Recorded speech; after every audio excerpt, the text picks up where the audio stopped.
애터미 회원 여러분 안녕하십니까?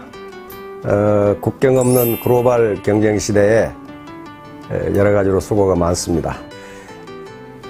그런데 저는 개인적으로 이 애터미 사업자분들 또 애터미 회원분들이야말로 이 시대의 애국자라고 생각하고 있습니다. 그럼 뭐가 애국자냐? 애국자는 열심히 일해서 정의로운 방법으로 열심히 일해서 많은 세금을 내는 사람들이 가장 애국자라고 생각합니다.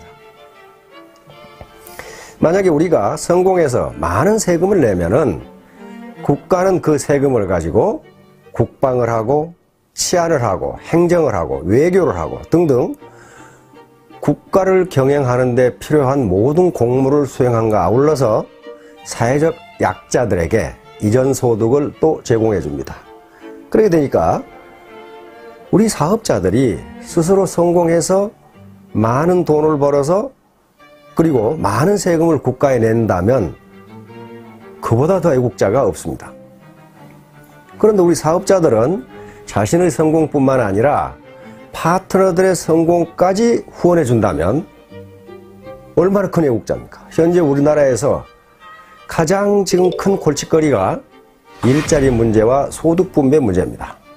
그런데 이 일자리 문제와 소득 분배 문제는 선진국들도 골치를 앓고 있는 문제이고 어느 누구도 주장만 하지 그 대안이 무엇인가에 대해서는 전혀 어떤 대안을 제시하지 못하고 있습니다. 그런데 바로 이 애터미 사업은 작은 자본으로 많은 일자리를 창출하고 그리고 많은 사업자들에게 소득을 이전해 줌으로써 또는 소득을 분배해 줌으로써 또 많은 세금을 내게 됨으로써 국가에 충성하고 그 다음에 애국하고 있는 길입니다. 그런데 우리가 이 사업을 해서 애터미 사업을 해서 성공하려면 어떻게 해야 되느냐 하는 문제가 있어요.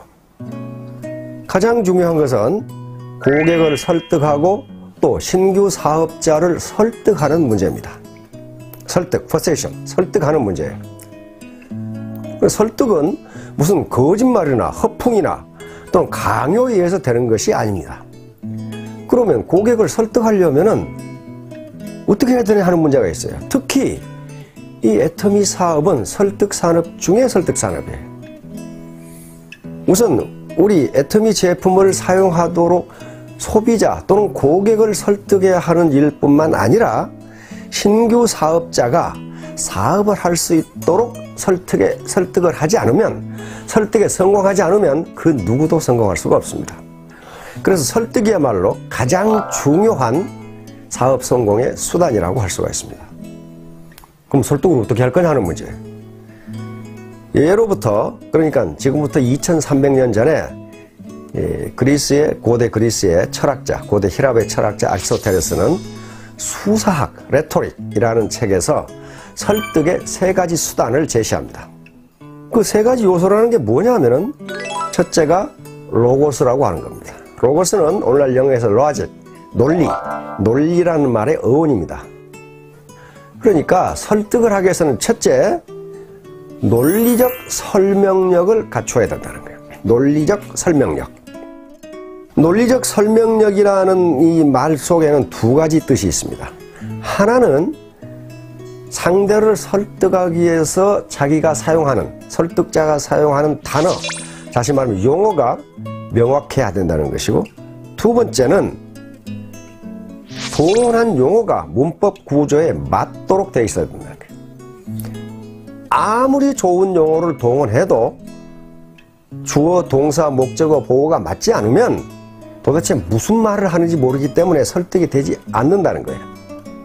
그러면 예를 들어 해모힘을 복용하도록 설득하려면은 해모힘의 가장 핵심적인 내용을 알고 있어야 되고 그것을 논리에 맞게 우리 말 구조에 맞게 설명할 수 있어야 된다는 거예요. 이게 로직입니다. 이게 소위 로고스라고 하는 거예요. 그러면 이 로고스, 논리적 설득력을 향상시킬 수 있는 방법은 뭘까? 그건 왕도가 없습니다. 강의를 듣고 많은 세미나에 참석하고 파트너와 스폰서가 서로 대화를 통해서 정보를 주고 받고 그리고 가만히 듣고 있어서는 안 되고 휴대폰이나 또는 노트에 그 중요한 내용을 기록하는 습관을 가지는 게 중요합니다.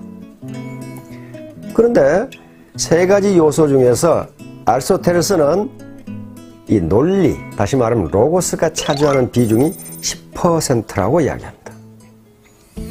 두 번째는 아무리 논리적으로 설득을 해도 인간은 감정 또는 감성의 동물이기 때문에 감성을 자극하지 않으면 설득이 되지 않는다는 거예요. 그 두 번째가 파토스라고 하는 겁니다. 파토스는 감성적 호소력입니다. 감성적 호소력. 이 감성적 호소력을 기르려면은 현재 자기가 지금 설득하려고 하는 사람의 말을 들어야 됩니다. 다시 말하면 자기 말만 하는 게 중요한 게 아니고 상대방의 말을 경청해야 돼요. 그래야만 상대방이 지금 어떤 기분 상태인지를 알 수가 있다는 거예요. 기분이 좋은 상태인지 즐거운 상태인지 슬픈 상태인지 기분이 나쁜 상태인지를 알아야 그 분위기에 맞게 논리를 전개할 수가 있다는 거예요. 그래서 아리스토텔레스는 설득의 3요소 중에 로고스가 10% 그리고 파토스가 30%라고 했습니다. 그러니까 로고스보다 논리적으로 이야기하는 것, 설명하는 것보다 상대방의 감정을 이해해 주는 것이 또 상대방의 감정에 맞게 이야기하는 것이 3배의 효과가 있다는 얘기입니다. 30%예요. 그럼 남은 60%가 남아있죠. 이 60%가 뭘까 하는 거예요. 이것을 아리스토텔레스는 에토스라고 했습니다. 에토스는 그 사람의 인격이나 품성에서 우러나오는 인간적 신뢰감입니다. 즉 그 사람을 믿을 수 있느냐 하는 문제예요. 아무리 논리적으로 얘기하고 아무리 감성을 자극해도 그 사람을 믿을 수 없다면 전혀 믿지를 않는다는 거예요. 따라서 설득을 하는 데 있어서 가장 중요한 요소가 그 사람의 평상시 일상생활에서의 생활 태도라는 거예요. 그 사람이 어떤 사람인가 하는 게 가장 중요하다는 거예요. 만약에 그 사람을 인간적으로 믿을 수 있다면은 논리가 좀 딸리고 뭐 또 감성적 호소력이 좀 떨어지더라도 믿는다는 거예요. 그러나 그렇지 않으면 아무리 논리적으로 설명하고 감성의 호소에도 믿지 않는다는 겁니다. 그래서 설득에 있어서 가장 중요한 게 그 사람의 인간성이라는 거예요. 인간성. KBS에 진품명품이라는 프로가 있습니다. 굉장히 전 즐겨보는데요. 한 번은 얼른 봐도 아주 명필의 그 유목이 나왔어. 글자가 나왔단 말이야. 글자가. 또 좋아요. 논어에서 나오는 글자예요. 근데 거기에 낙관이 없어. 도장이 안 찍혀있으니까 누구 건지 몰라. 그러니까 그걸 소장한 젊은이가 그걸 들고 왔어. 이게 누구 거냐. 보니까 내용도 좋은데다 글씨도 기가 막혀. 명필이야. 그래서 이제 저 패널들이 적어내죠. 1,000만원, 2,000만원, 3,000만원. 그러고 계속 나와. 그런데 가격이 얼마가 나왔냐 하면은 제로. 딱 나왔어. 제로. 근데 통상 아무리 가품이라도 10만원을 줍니다. 뭐 때문에? 표구 비용으로. 그래서 아무리 가짜라도 표구 비용 10만원을 쳐주는데 이건 말이지. 이렇게 명필인데 가격이 제로가 딱 나온 거야. 깜짝 놀라가지고 패널들이 가짜입니까? 그러니까 아닙니다. 진품입니다.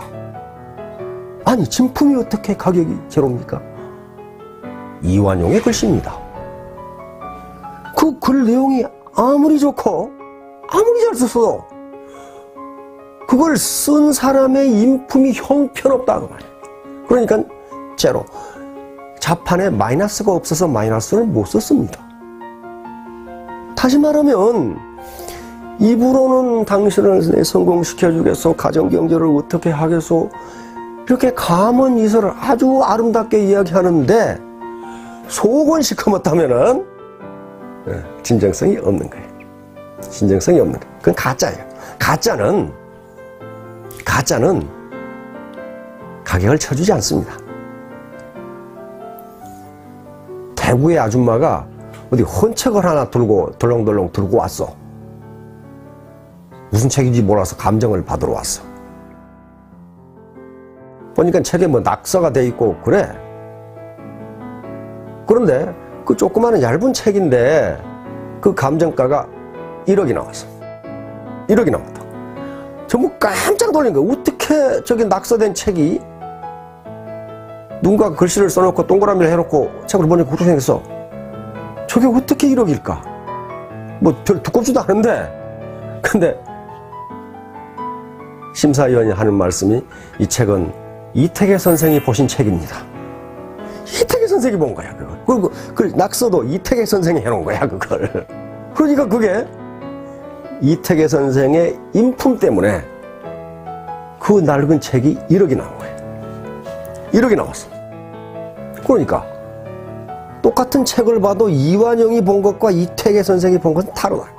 뭐가 다릅니까? 그 사람이 인품이 달라요, 인품. 자, 오늘 이 로고스, 파토스, 에토스에 대해서 말씀을 드렸는데 그 개념이 무엇인가 그거 몰라도 돼요. 하나만 아시면 됩니다. 진정성이 있어야 된다. 오센티시티, 진정성. 20세기는 기교 시대 그리고 기술 시대였다면은 21세기를 진정성의 시대라고 학자들은 이야기합니다. 이제 기업이 진정성이 없으면은 아무리 좋은 제품을 만들어도 고객은 그걸 사지 않는다, 좋아하지 않는다는 거예요. 그래서 지금 현재 기업의 거의 모든 대부분의 광고가 특정 제품을 선전하는 것도 있지만은 대부분은 기업 이미지 광고입니다. 진정성을 알리는 거예요. 애터미 사업의 성공 여부는 새로운 고객 그리고 새로운 사업자의 설득이 성공하느냐 여부에 달려 있는데 그것은 어떤 기교 문제가 아닙니다. 이건 진정성의 문제예요. 진정 나는 당신을 위해서 당신이 잘 살았으면 좋겠고 당신이 성공했으면 좋겠고 당신이 원하는 바를 이루었으면 좋겠다. 나하고 같이 내가 당신을 진정 돕겠다. 요게 눈을 통해서 말을 할 때, 다시 말하면 입이 아니라 눈을 통해서 자신의 온몸에서 풍겨나오는 요것을 학자들은 표정이라고 그랬습니다. 그 사람 몸에서 풍겨나오는 바디랭귀지가 그렇게 이야기할 때 설득에 성공할 수 있다. 그래서 처음만 가지고는 안 되고 자꾸 만나야 된다. 사람은 자꾸 만나면 좋아진다. 즉 정이 들어서 자꾸 만나는 것이 아니고 만나다 보니까 정이 든다. 자, 사업자 여러분, 우리 애터미 회원 여러분, 참 무한경쟁 시대에 여러 가지로 수고가 많습니다. 특히 제가 보니까 여성 사업자들은 1인 5역을 하는 경우가 많아. 집안일 해야지, 시부모 봉양해야지, 맨날 투덜대는 남편 밤낮으로 달래야지, 애들 돌봐야지, 그리고 파트너 돌봐야지. 1인 5역이에요. 얼마나 힘들겠어요. 그러나 이런 것들이 모두 진정성을 가지고 하면 즐거운 것이 될 수가 있습니다.